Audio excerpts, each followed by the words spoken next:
పిల్లలు. అందులో పెద్దవాడు తిప్పన, రెండవ వారు పోతన. పోతన గారు, తిప్పన గారు, కేసన గారు, వీళ్ళ ముందున్న వాళ్ళు వీళ్ళందరూ పరమ శివభక్తులు. ఎంత శివభక్తులో అంత దుర్గారాధకులు. సాధారణంగా లోకంలో ఒక లక్షణం ఉంటుంది, దుర్గని ఎవరు బాగా ఆరాధన చేస్తారో వారు మహదైశ్వర్యవంతులు అవుతారు. దుర్గ ఐశ్వర్యకారకురాలు. అటువంటి దుర్గ మీకు చాలా సమీపంలో ఉంది, ఇంద్రకీలాద్రి మీద. ఆ దుర్గమ్మని ఆరాధించారు. ఐశ్వర్యములలోకెల్లా గొప్ప ఐశ్వర్యమునకు భూతి అని పేరు. మనం విభూతి అంటుంటాం, భూతి ధారణ చేశాడు అంటారు. విభూతికి, భూతికి అంటే మనం పెట్టుకునేటటువంటి బూదికి పరమైశ్వర్యం అని పేరు. ఎందుకంటే ఇక అది మారదు, అదే శాశ్వతం. చిట్ట చివరికన్నీ దానిగానే మారతాయి. కాదు, అసలు మళ్ళీ పునఃసృష్టి చేసేటప్పుడు సృష్టి చెయ్యడానికి కావలసిన సమస్త శక్తులను ఆ బూది కణములలో పెట్టి పరమేశ్వరుడు ఒంటికి రాసుకుని ఉంచుకుంటాడు మళ్ళీ పునఃసృష్టికి. అందుకే బూది అంత శక్తివంతం. పరమైశ్వర్యం ఇవ్వడం దుర్గాదేవి అంటే ఆ జ్ఞానం ఇవ్వడమే. ఆ భక్తి జ్ఞానములను ఇస్తుంది, ఆ వైరాగ్యాన్ని తల్లి.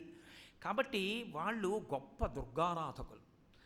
కాబట్టి పోతన గారి దృష్టిలో పరమేశ్వరుడు అన్నప్పుడు కేవలము విష్ణువో, కేవలము శివుడో, కేవలము పరదేవతో కాదు, ఆ పరబ్రహ్మము. అది నిర్గుణము. నిర్గుణమైన పరబ్రహ్మము అనేకమైనటువంటి సగుణ స్వరూపములను పొందింది. కాబట్టి ఆయనకి భేదబుద్ధి లేదు. అందుకే ఆయన ఒక మాట అంటారు, చేతులారంగ శివుని పూజింపడేని, నోరు నొవ్వంగ హరికీర్తి నుడువడేని, దయయు సత్యంబులోనుగా తలపడేని, కలుగనీటికి తల్లుల కడుపు చేటు అంటారు. చేసేటప్పుడు శివపూజని అంత సంతోషంతో చేయవలసి ఉండాలి. శివపూజ చేసేటప్పుడు శివలింగాన్ని ఆరాధన చేస్తారు. యజుర్వేదాంతర్గతమైనటువంటి ఆ రుద్రాధ్యాయంతో అభిషేకం చేస్తుంటే అంతా కలిపి, అందున విచిత్రం ఏమిటి, ఏదో అన్నీ పనికొచ్చేవన్నీ నువ్వని చెప్పడం కాదు. నమ చోరాయచ తస్కరాణం పతయే నమో నమో, దొంగ కూడా నువ్వే అంటూ పరమజ్ఞానము కొరకు శివలింగాన్ని ఆరాధన చెయ్యాలి. సాయంకాలం వేళ శ్రీ మహావిష్ణువుని స్తోత్రం చెయ్యవలసి వస్తే నోరు నొప్పెట్టేటట్టుగా చెయ్యాలి. నోరు నొవ్వంగ హరికీర్తి నుడువడేని, వాళ్ళిద్దరి మధ్య అభేదాన్ని పాటించాలి. దయయు సత్యంబు లోనుగా తలపడేని, దయా సత్యము ఈ రెండిటిని పట్టుకుని ఉండని వాడెవడో వాడు కలుగనీటికి తల్లుల కడుపు చేటు. 9 నెలలు అమ్మ కష్టపడి కడుపులో పెట్టుకోవడం ఎందుకు? ప్రసవ వేదనతో మృత్యు సదృశమైనటువంటి బాధని అనుభవించి వాడిని కండం ఎందుకు? ఇవి లేనివాడంత పనికిమాలినవాడు లోకంలో లేడు అన్నారు పోతన గారు. మనకి సంప్రదాయంలో శంకర భగవత్పాదుల మార్గంలో ఉండే వాళ్ళ గురించి ఓ మాట చెప్తారు, అంతఃశక్తాః బహిశ్యయో జనమధ్యేతు వైష్ణవః. శృంగగిరి పీఠాధిపతులు భారతీతీర్థస్వామి వారు కూడా కోవే. అంతఃశక్తాః, లోపల అమ్మవారి పాదాలు పట్టుకుని ఉంటారు.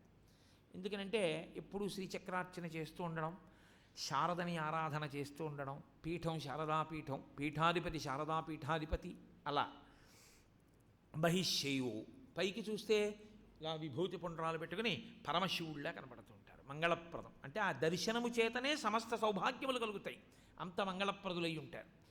జనమధ్యేతు వైష్ణవ, జనం మధ్యలోకి వచ్చారనుకోండి, ఎవరైనా ఇలా నమస్కారం పెడితే నారాయణ నారాయణ నారాయణ, అనుగ్రహ భాషణం చేసి పూర్తి చేశారనుకోండి నారాయణ నారాయణ నారాయణ, ఎప్పుడూ నారాయణ నామం పలుకుతూ ఉంటారు.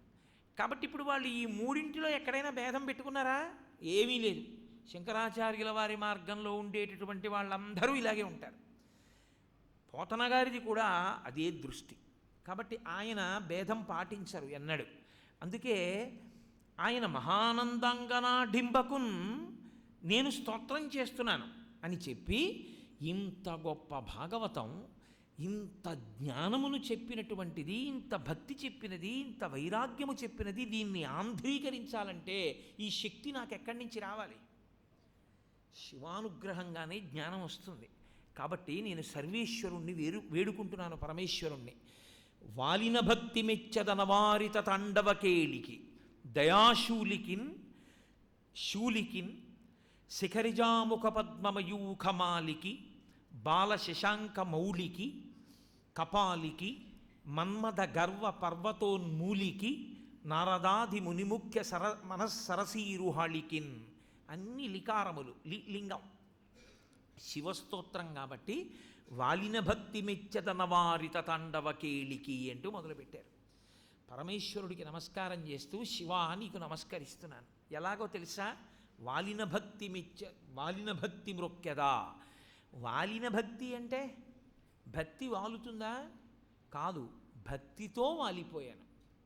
భక్తితో వాలిపోవడం అంటే ఎవరు ఇంకొకరి ముందు భక్తితో నేల మీద పడిపోయారో అప్పుడు ఆ పడిపోయిన వారిని పైకెత్తవలసినటువంటి కర్తవ్యం అది పుచ్చుకున్న వాళ్ళ మీద ఉంటుంది. అందుకే నమస్కారం చెయ్యడం అంత తేలికైన విషయం కాదు. లోపల ఎంతో సంస్కారం ఉన్నవాడు కానీ అన్ని మాటలు నేల మీద పడి నమస్కరించలేడు. వాలిన భక్తి అంటే ఉరసా శిరసా దృష్ట్వా మనసా వచసాస్తథా కరాభ్యాం కర్ణాభ్యాం ప్రణామోష్టాంగముచ్యతే అంటాం కదా. నేల మీద పడి చేసేటటువంటి సాష్టాంగ నమస్కారం. ఈశ్వర, శివ నీ ముందు పడి నమస్కరిస్తున్నాను. వాలిన భక్తి మెచ్చద నవారిత తాండవ కేళికి. ఎప్పుడూ కేళి సలుపుతుంటారు. మీరు పురాణ వాంగ్మయం ఎక్కడ చూసినా ఎవరైనా వెళ్ళేటప్పటికీ కైలాసంలో పార్వతీ పరమేశ్వరులు ఇద్దరు కూడా కేళిలో ఉన్నారు, వాళ్ళిద్దరూ ఏదో మంచి కామోపభోగంలో ఉన్నారు అంటారు. అంటే వాళ్ళకి అదే పని అయ్యా అంటే అలా అర్థం చేసుకోకూడదు. పార్వతీ పరమేశ్వర కేళీ విలాసమునకు కేంద్రము కైలాసం. కైలాసం అంటే ఎక్కడో ఉంటుందని కాదు. కేళి అన్న మాటలో రెండు ఉంటాయి ఎప్పుడు. ఒకటి భావము, ఒకటి నృత్యము. ఈ రెండు ఉంటాయి. ఆంగికం నృత్యం, భావ ప్రకటనం లాస్యం. కాళ్ళు చేతులు కదిలితే ఆంగికం నృత్యం అంటారు, భావమును ప్రకటిస్తే లాస్యం అంటారు. మీరు చూడండి లోకంలో ఒకడు ఇలా అంటుంటాడు, ఒకడు ఇలా అంటుంటాడు, ఒకడు అంటుంటాడు, ఒకడు నవ్వుతాడు, ఒకడు ఏడుస్తాడు, ఒకడు సంతోషిస్తాడు, ఒకడు ఆశ్చర్యపోతాడు, ఒకడు కోపంగా ఉంటాడు. ఇవన్నీ భావాలే. ఈ లాస్యములన్నీ పార్వతీదేవి, కదలికలన్నీ పరమేశ్వరుడు. ఇప్పుడు మీకు నేను ఈ ఉపన్యాసం చెప్పేటప్పుడు నా చేతులు ఇన్ని రకాలుగా కదులుతున్నాయి. ఈ కదలికలన్నీ పరమశివుడు. నేను చెప్పేటప్పుడు తదంతర్గతమైనటువంటి భావము నా ముఖమునందు ఆవిష్కరింపబడము లాస్యము పార్వతీదేవి. పార్వతీ పరమేశ్వరుల కేళీ విలాసము అంటే వాళ్ళిద్దరూ కలిసి ఉండడం అలాగా. ఇప్పుడు నాకు చెప్పండి, ఎక్కడుంది కైలాసం? ఇక్కడ కైలాసం ఉంది, అక్కడ కైలాసం ఉంది, అంతటా కైలాసం ఉంది.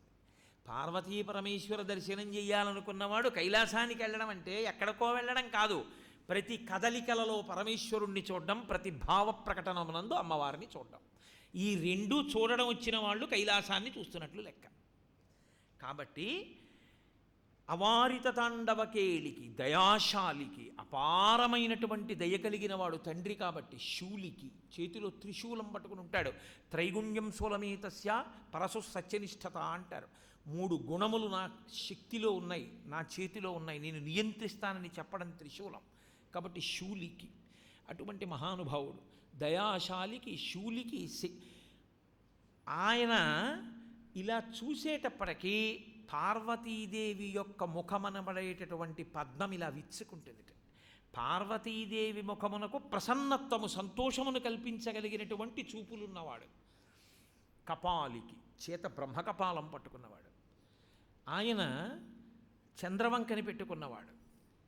ఆయన మహానుభావుడు, లోకములన్నింటినీ రక్షణ చెయ్యగలిగినటువంటి వాడు. మన్మథ గర్వ పర్వతోన్మూలికి, చాలా అందంగా ఉంటాననుకునేటటువంటి మన్మథుని యొక్క గర్వాన్ని పోగొట్టగలిగినటువంటి వాడు. అంతటి అందగాడు కాదు, లోకాన్నంతటినీ కూడా నా బాణముల చేత వశం చేసుకోగలననుకున్నటువంటి మన్మథుణ్ణి పడగొట్టినవాడు కాదు. మన్మథ బాణముల వలన పుట్టడం అనేటటువంటిది సత్యం కాబట్టి ఇక మళ్ళీ పుట్టడం అనేటటువంటి అవసరాన్ని తీసేసి ఇదే చిట్ట చివరిసారి శరీరం పడిపోయేటట్టు చెయ్యగలిగినవాడు. కాబట్టి మన్మథ గర్వ పర్వతోన్మూలికి అటువంటి వాడు. ఆయన నారదాదిముని ముఖ్య మనస్సరసీరుహాళికిన్. నారదుడు మొదలైనటువంటి తత్వవేత్తలు, మహాజ్ఞానుల యొక్క హృదయ పద్మముల యందు ప్రకాశిస్తుంటాడు ఎప్పుడు. అటువంటి పరమేశ్వరుడికి నేను నమస్కరిస్తున్నాను. అమ్మలగన్నయమ్మ ముగురమ్మల మూలపుటమ్మ చాలా పెద్దమ్మ సురారులమ్మ కడుపారడి బుచ్చినయమ్మ తన్ను లోనమ్మిన వెల్పుటమ్మల మనంబున ఉండెడియమ్మ దుర్గమాయమ్మ కృపాబ్ధినిచ్చుట మహత్వ కవిత్వ పటుత్వ సంపదల్. పోతన గారికే చెల్లు. పోతన గారికి శ్రీ విద్యా రహస్యాలు ఎన్ని తెలుసు అనడానికి ఈ పద్యమే తార్కాణం. అమ్మలగన్నయమ్మ, మనం లోకంలో అమ్మ అని పిలిచేది లక్ష్మీదేవిని, పార్వతీదేవిని, సరస్వతీదేవిని అమ్మ అంటాం. ఈ ముగ్గురమ్మల్ని కన్న అమ్మ మూలపుటమ్మ, లలితాపరా భట్టారికా స్వరూపం, కామాక్షి స్వరూపం. కాబట్టి ముగురమ్మల మూలపుటమ్మ చాలా పెద్దమ్మ, పెద్దింటమ్మ అంటుంటారు. ఇంతమంది అమ్మలకి అమ్మ ఆవిడే. కాబట్టి చాలా పెద్దమ్మ, సురారులమ్మ కడుపారడి బుచ్చినయమ్మ, దేవతల యొక్క వైరులైనటువంటి రాక్షసుల యొక్క మరణమునకు కారణమయ్యేటటువంటి తల్లి. సురారులమ్మ కడుపారడి బుచ్చినయమ్మ, ఆ రాక్షసుల్ని కన్న తల్లులు బాధపడుతుంటారు ఈవిడ అనుగ్రహం వల్ల దేవతలు రాక్షసుల్ని చంపినప్పుడు. కాబట్టి రాక్షస సంహారం చెయ్యగలిగినటువంటి తల్లి.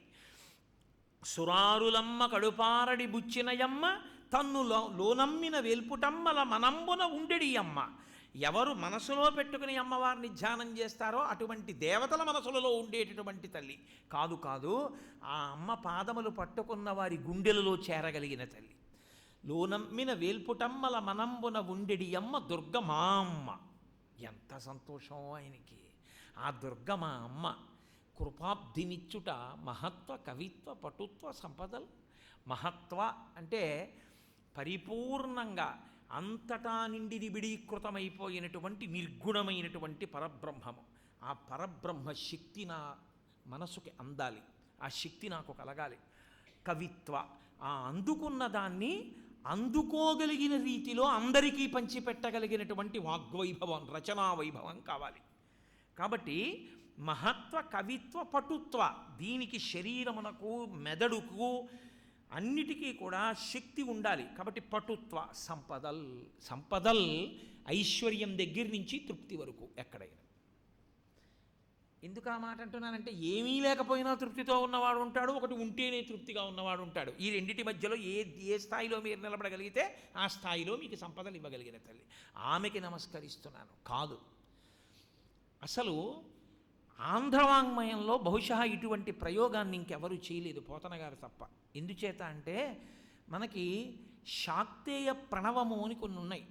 అందులో ప్రత్యేకించి ఉపాసన మార్గంలో ఉండే వాళ్ళకి తెలుస్తుంది. గౌరీ పంచాక్షరి అన్న మంత్రాన్ని ఉపదేశం తీసుకున్న వాళ్ళకి గురువులు చెప్తారు ధ్యానం చేసేటప్పుడు, గౌరీ పంచాక్షరి ఉపదేశం తీసుకున్న వాళ్ళు ఒక్క గౌరీదేవిని ఉపాసన చెయ్యరు, నలుగురిని కలిసి ఉపాసన చేస్తారు.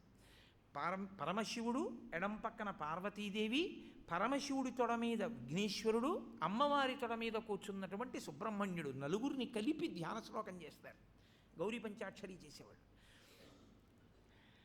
అందులో ఆ మంత్రబీజములను వాడేటప్పుడు చాలా ఉన్నాయి. క్లీం లాంటి బీజాక్షరములను పక్కన పెట్టి ప్రధానంగా కొన్ని బీజాక్షరాల్ని తీసుకుంటారు కలిపేటప్పుడు. అంటే అన్ని వేళలా పలకమని నా ఉద్దేశ్యం కాదు అని మీరు గ్రహించాలి.